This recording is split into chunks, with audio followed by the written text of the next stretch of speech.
Good day mga ka-sports natin dyan. Tuloy-tuloy ngayon ang sagupaan sa Battle for Gold Game 2 ng Creamline Cool Smashers kontra sa Signal Super Spikers. Kapag nanalo ngayon ang team ni Queen Darna Gemma Galanza, ibig sabihin sila na nga ang magkakamit ng 11 gold medalists pagdating nga sa PVL.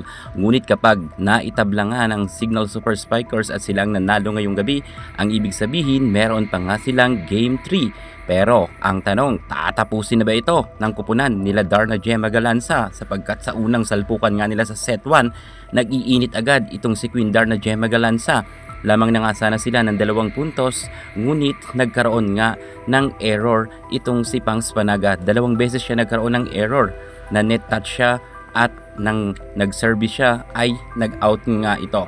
So ito nga ang kinaayawan ng mga fans ng CCS, yung ma-error sila. At bago nga magtapos ang first technical timeout sa kanilang laban sa set 1 ay nakaungos ng 1 puntos ang Signal at kanina nga 2 puntos ang lamang ng Signal Super Spikers at hinabol lang nga ito ng Creamline Cool Smashers. So ibig sabihin talagang kakaiba ngayon ang Signal, palaban sila at kumpiyansa nga sila na gusto nilang tapatan ang galing ng Creamline Cool Smashers.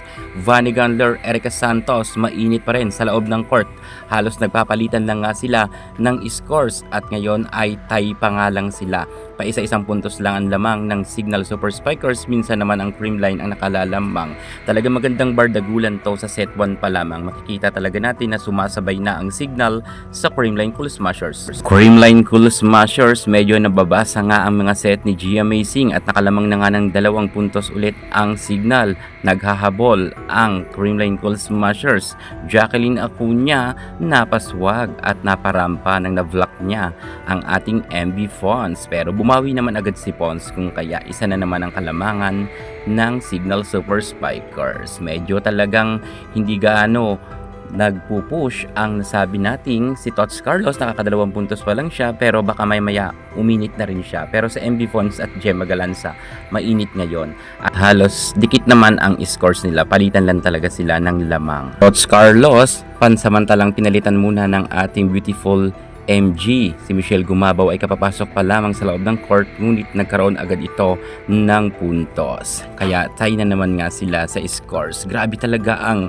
bardagulan ng dalawang team na ito. Sa duluhan lang talaga sila nagkakatalo. Hindi masyado nakakalamang ng husto ang Creamline at hindi rin masyado nagkakalamang ang Signal. Talagang itong masasabi natin na nanonood tayo ng finals sapagkat palit-palitan lang ang kanilang scores. Patatagan na lang nga sila ng loob sa duluhan na laban. Grabe rin talaga sa duluhan na laban si BDL, talaga nagpakitang gilas, pero seryoso rin itong si Vanny Gandler.